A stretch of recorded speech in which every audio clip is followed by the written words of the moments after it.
السلام علیکم پیارے بچوں، آج ہم جمع ششم مضمون جنرل سائنس سبق نمبر 2 جانداروں کی دنیا اس سبق کے سوال و جواب دیکھیں گے۔ آپ کو اسے آپ کے بیاض میں لکھنا ہے اور یاد رکھنا ہے۔ نمبر 1، درج ذیل سوالوں کے جواب لکھیے۔ اس میں الف دیا ہوا ہے، نباتات اور حیوانات کے درمیان کا فرق واضح کیجیے۔ یہاں پر آپ کو فرق لکھنا ہے، جیسے کہ یہاں پہ ہم نے آپ کو بتایا ہوا ہے نباتات اور حیوانات۔ نباتات میں آپ کو یہاں پر لکھنا ہوگا، نباتات اپنی غذا خود تیار کرتے ہیں، اس لیے یہ غذا ساز یا خود کفیل ہے، جبکہ حیوانات اپنی غذا خود تیار نہیں کرتے یعنی غیر کفیل ہے۔ نمبر 2، نباتات میں محدود حرکت دکھائی دیتی ہے، لیکن وہ اپنی جگہ خود سے تبدیل نہیں کر سکتے، جبکہ حیوانات خود سے حرکت کر سکتے ہیں اور اپنی جگہ تبدیل کر سکتے ہیں۔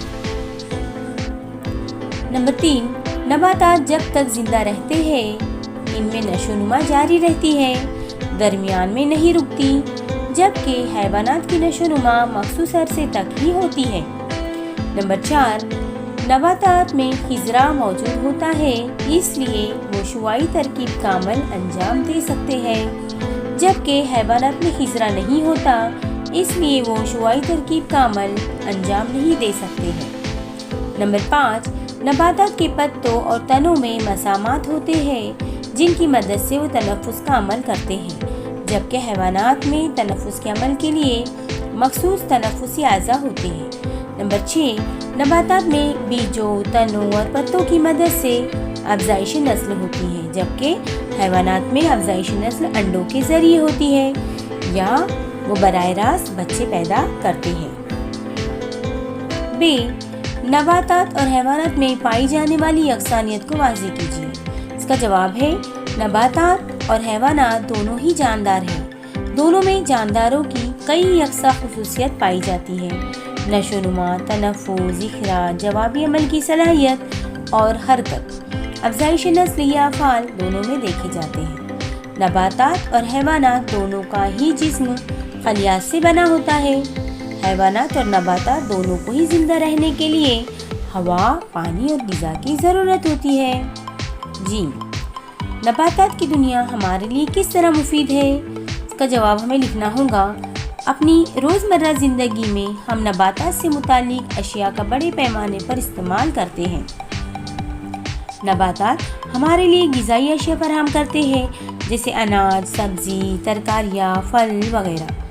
کچھ نباتات ہمارے لیے ادویاتی اہمیت رکھتے ہیں۔ اڈولسا، ہرڈا، بہیڑا، شتاوری وغیرہ جیسی نباتات کا استعمال دواؤں کی تیاری میں ہوتا ہے۔ کچھ نباتات کا استعمال مختلف صنعتوں میں بھی ہوتا ہے۔ درختوں سے ہمیں لکڑیاں حاصل ہوتی ہے، کپاس بھی حاصل ہوتی ہے، جس کا استعمال دھاگوں اور کپڑوں کی تیاری میں کیا جاتا ہے۔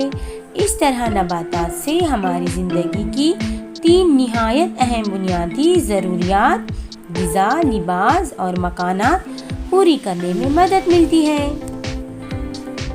دال، حیوانات کی دنیا سے ہمیں کیا فائدے حاصل ہوتے ہیں؟ اس کا جواب ہے، گھریلو اور پالتو جانور جیسے کتے، بلیاں، گائے، بھینس، بکری، مرغی وغیرہ ہمارے لیے کئی طرح سے مفید ہے۔ ہمیں دودھ، انڈے، گوشت اور مختلف غذائی اشیاء حیوانات سے حاصل ہوتی ہے۔ پولٹری، دودھ سے بنی اشیاء اور ماہی گیری جیسے کئی تجارتی پیشوں کے لیے حیوانات مفید ہیں۔ بیل، گھوڑے، اونٹ جیسے جانور ہمارے لیے بار برداری اور سواری کے کام آتے ہیں۔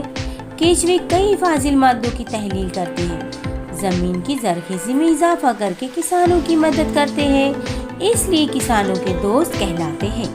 شہد کی مکھیوں سے ہمیں شہد اور موم، ریشم کے کیڑوں سے ہمیں ریشم اور لاکھ کے کیڑوں سے لاکھ دستیاب ہوتی ہے، جو کئی طرح سے انسانوں کے لیے مفید ہے۔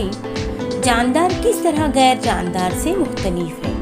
اس کا جواب ہے، جاندار میں نشو و نما، غذا کا استعمال، تنفس، اخراج، جوابی عمل کی صلاحیت، حرکات اور افزائش نسل جیسے افعال انجام دیتے ہیں۔ جاندار پیدا ہوتے ہیں اور پھر ایک خاص عرصے کے بعد انہیں موت آ جاتی ہے۔ یہ تمام افعال اور خصوصیات غیر جانداروں میں نہیں پائی جاتی ہے، اس طرح جاندار غیر جاندار سے مختلف ہوتے ہیں۔